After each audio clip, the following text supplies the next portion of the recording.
You just closed on your new property. You're so excited. You got the keys in your hand and you're just turning over that lock, opening the door, and you're going inside to your beautiful, oh, hold on a second. There's stuff all over the place and the fridge is missing. Well, this happened to us. And in this video, I'm gonna explain to you guys how you could try to avoid this type of a situation. By the way, my name is Hussein Kabani. I am your favorite broker. I predominantly work in the Durham region. We cross over a little bit of Toronto, York region. So recently we were even in the Niagara region trying to help our client purchase a property out that way. So we are kind of all over the place a little bit now, but mainly in Durham. We help our clients with mostly residential resale properties. We help buyers that are looking to get into the market, people that are moving up, moving down, and also investors looking to get into the market. And we dabble a little bit into pre-con. So if you guys are interested, definitely reach out to us. So if you've ever purchased a property or are purchasing a property right now, likely your realtor has put in a little condition in there that says that you have either 2 or 3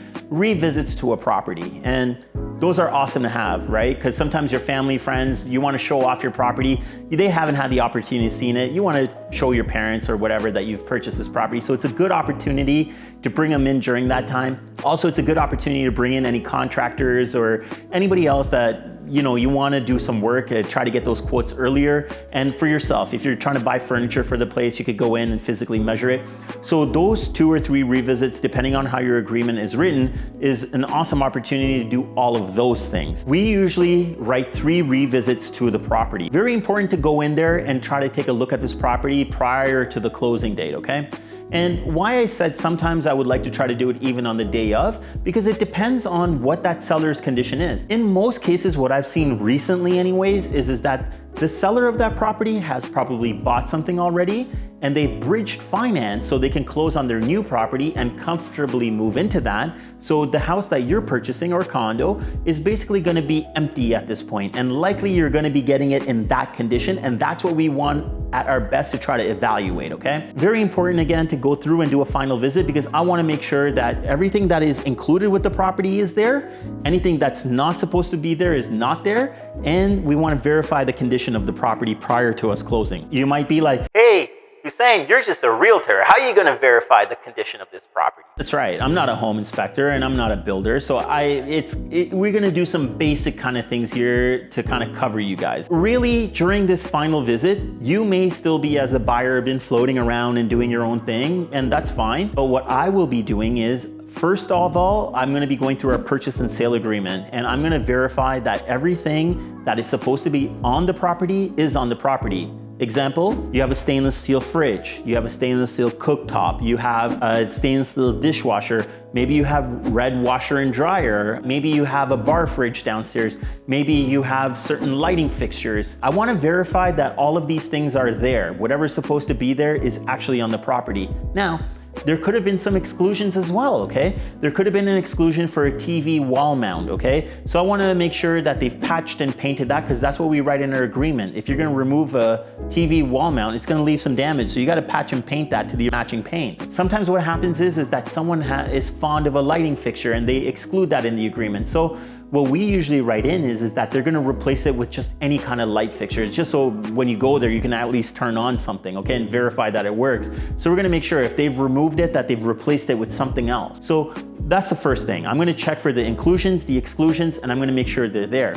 Obviously, while we're walking around the property, we're gonna verify that all the stuff that's not supposed to be there in terms of garbage, debris, moving boxes, extra garbage, whatever, it's not actually on the property anymore, it's gone. That applies to the exterior of the property as well. So they can't leave random garbage bags and stuff like that left behind. Everything needs to be off of the property, and that's what we're gonna verify while we're doing this final visit. Now, keep in mind that when the agreement is written, all the agreements say that the house is gonna be left in a broom swept condition. So they don't have to professionally get it cleaned, but it's gonna be left in a broom swept condition, okay? You could have some dust on top of the fridge and whatnot, but really there shouldn't be any debris on the floor and no garbage left behind. So these are the things that we're gonna verify for broom swept, okay?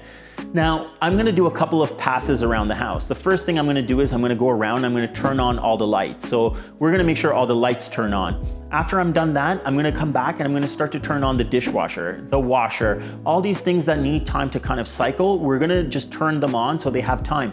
Why am I gonna turn these things on? Well, I wanna make sure that they power up, and a washer and dishwasher have a water component to them, obviously. So I wanna make sure they complete the full cycle, and I wanna monitor to see if there's any leaks anywhere around these things, okay? Because that's obviously an issue if there's gonna be a leak. The other thing that we're gonna do with the appliances, we're gonna open them all up. So a fridge, we're gonna open it up. I'm gonna stick my hand in there. I'm gonna make sure it's cool enough to my feel anyways. Freezer, same kind of thing. Microwave, I'll have like some coffee with me likely, and we'll just put that cup in there and turn on the microwave, because you shouldn't turn on a microwave without anything in there. So I'm just gonna make sure that it kind of heats up. So we're gonna make sure, to the best of our ability, that all the appliances turn on, including the stovetop. We're gonna turn on all the burners, the stove, or the oven and everything, make sure it all works, okay?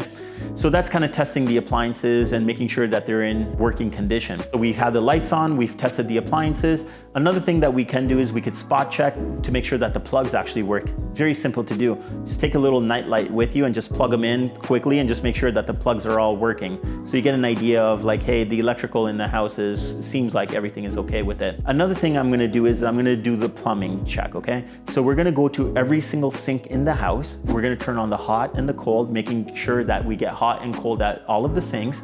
And while the hot and cold is running, I'm gonna stick my hand underneath the sink to make sure that I can feel that there's no leaks, everything is nice and dry over there. Same thing with the showers, okay? So if there's a tub, shower combo, however it is, we're gonna turn on all the faucets, make sure there's hot and cold, and we don't see any leaks where there's not supposed to be any leaks.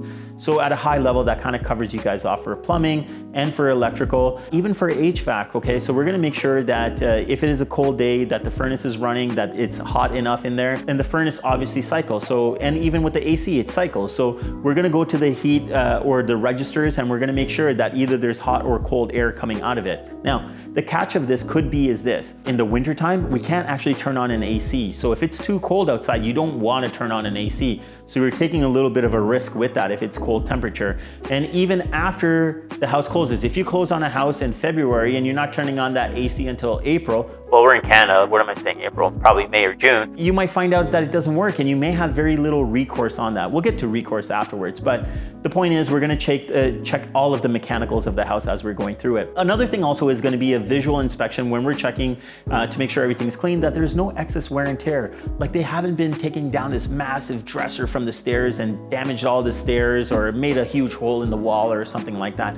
So very important, because you want to understand the condition of the property that you're going to get the next day or that day, so you understand how it's going to look and make sure that everything is there and whatever's not supposed to be is not there. So you obviously have a contract that things should go a certain way. Now, that contract, that piece of paper is only good if both parties are going to agree to abide by this contract. Now, if one party doesn't agree or abide by that contract, well, great, you have a signed contract, but the onus is up to the person that's left holding the contract to actually do something about it. And what does that mean? You're gonna have to file a small claims court. You're gonna possibly hire a lawyer. You're gonna have to spend your time on doing this. So really, a contract is only really good and valid if both parties are willing to abide by that contract. If one party is not willing to abide by the contract, great, you have it signed, but it really doesn't mean anything unless you can get enforcement behind it. That leads us to kind of saying, hey, what do we do if we find an issue with the property? Before, if there was a problem with the property, what you could have done is obviously try to find a remedy to it. But if there was no remedy, what you could have done is you could have asked your lawyer to hold back some of the funds. Say you're purchasing a condo for $600,000 and the dishwasher is leaking. Well, you could have said, hey, you know what? I want to hold back $1,000 because this is a high-end dishwasher and it's leaking and I don't want any issues with this thing. You could have held back the $1,000. So you could have transferred them $599,000 and your lawyer would have said, hey, listen, we have this problem over here. We're going to hold back $1,000. We'll send you a bill once it's fixed. And hey, if it only costs us $300 to fix this thing, we're going to send you the $700 back. Now, it would have been up to the seller to decide, hey, is this okay? Are we going to close on this or not? Now the rules have actually changed, okay? Now we can't hold back. You got to send the full amount of money over there. But Before we do that, after the final visit to the property, if there are issues with the property, what I would do is I would take two approaches to this. One thing is I would try to talk to the agent, okay, on the other side and say, hey, listen, we did this visit. There's a couple of things my client's not happy with. Can we get your seller on board to help kind of remedy some of these things? Can we find a middle ground over here? And then at the same time, not to waste any time, I would tell my client to communicate the same thing to their lawyer as well and say, hey, we did a final visit. You know, this is kind of what's wrong with the property. You know, we want to come up with some kind of a solution. Most cases, guys, we do come up with a remedy. Maybe it's not going to be 100% of what the buyer wanted, but we could try to find some kind of a middle ground. Sometimes it's 100%. It all depends on the situation. Every situation is different. If that person is actually flat out refusing, that seller's flat out refusing to do anything about the situation, that's where you have to kind of take it to the next step and trying to sue them in maybe small claims court, depending on how the claim is, or maybe you got to sue them at a higher level. Maybe you got to get a lawyer involved. If that seller is not willing to work with you, then you're going to have another problem that you're going to have to deal with. Like I said, it's pretty small. And also at the same time, I'm not telling you to forego anything that's wrong with the place, okay? But the thing is that if you have one hinge for a window that you crank out and the window is not coming back in because that mechanism lost some screws at the bottom or that mechanism needs to be replaced, maybe that fixes, I don't know, $100, $500. Now you got to think about it and say, am I actually going to spend my time on trying to work with, like trying to sue this person or write threatening letters to them in order for them to correct this? Or am I just going to move on and say, hey, it's a used house or a resale house and that person's just a jerk and I'm just going to have to deal with that on my own? That's a decision you're going to have to make. My job out of all of this thing for the revisit is to basically highlight what the issues are that I see based on when we first saw the property and had the offer accepted to where we are at right now. And I want to ensure that you're getting everything that was included with it. And if you're not, I want to highlight that to you. And if I feel like the place is not in a broom swept condition, I want to also highlight that to you as well. We had a closing last year where that seller was literally closing on the exact same day, and they were a disaster, these people. They were a disaster to begin with from the beginning. So we're going in the day before closing for our final visit and things are everywhere. What are you going to actually inspect? And they're crawling all around the house. When I'm going to start turning on their stove when they have pots and pans all over it, their dishwasher is full, their fridge, I don't even want to open it because it stinks. Like, what am I actually going to do over here? So we basically had to go back to the lawyer on this particular transaction and say, hey, we went to do our final visit. We feel very unstable about these guys being able to even empty out the place. We basically had to do a closing, but we agreed to actually hold back money from them, a few $1,000s, because we weren't sure that they're going to be able to empty out the place, what condition the place is going to look when they empty it out, and does everything actually work. So we actually had to close. We agreed to hold back a certain amount of money. I think it was like around $5,000. And we went the following day after the closing and we basically inspected everything. Luckily, they actually had a professional cleaner come in. Everything was empty. There wasn't anything beyond like normal wear and tear and everything was kind of good. With the exception of there was a few garbage bags at the curb, which they were expecting the garbage person to pick up that same day, which ended up happening, so we never caused a big stink. The money was transferred over to them and everything was fine. It was just a little bit of uncertainty for, overnight kind of thing. Again, to recap, I think it's important for you to go through, for you to inspect the property, make sure you have a good idea of what you're getting at the end of the day. And if there are any issues, we want to bring them up between the agent, we want to bring them with the lawyer. And if there are any issues, like I said, most of the time people are pretty reasonable about working through them. And if not, I hate to say it, you have very little recourse on this whole thing, okay? Like you could sue them, you could write them threatening letters. Unfortunately, I don't think it's gonna go that far unless you have a really big claim. Maybe if your furnace is not working, it costs you $8,000 or something like that to replace a furnace. Well, then you might, be worth your time to kind of go through the motions of trying to sue them and prove that this is what's actually happened. A lot of varying scenarios. I know I get a lot of feedback of this is what happened in my situation or this is what I'm going through. Can't address everything on video. For that reason, we actually have a link to my calendar below. I love talking about these things and I love to hear about your experience. So what I'd do is I'd encourage you guys to click on that, book a quick 15-20 minute call with me. We can go through your situation. Maybe it's already happened. Maybe I can give you some tips of what you could do the next time around so you're a little bit better protected. So encourage you guys to book an appointment. Let's have a quick chat. Until next time, guys, remember one thing, get Kabani, get sold. Sell it, sell it, sell it, sell it, sold. Sell it, sell it, sell it, sell it, sold. Sell it, sell it, sell it, sell it, sold. Sell it, sell it, sell it, sell it, sold.